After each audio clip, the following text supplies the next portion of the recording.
Ky është një prej thesareve më të rralla që unë kam pa, jo vetëm në Shqipëri, por ndoshta në gjithë Ballkanin perëndimor.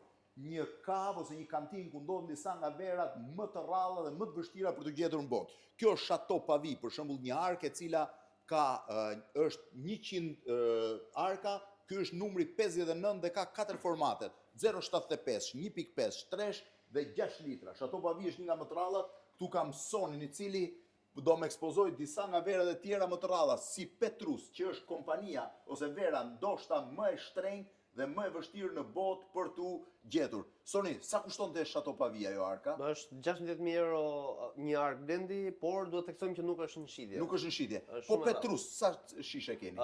Kam 18 shishe, nga cilat një pjesë janë në shitje dhe një pjesë janë koleksion privat. Nuk shiten. Sa shkon një shishe Petrus? Varion nga viti, duke nisur nga 4.500 euro shisha deri në 6.300, duke variuar nga viti. Ktu kemi Chateau Moton Rothschild, Chateau Latour, Chateau Cheval Blanc, Chateau Margaux, që janë nga verat më të rralla të botës, pa futur këtu Maceton, Solajen, Ornelajen, Ludovico e të tjera që ndodhen kudo. Një pyetje të fundit, Soni.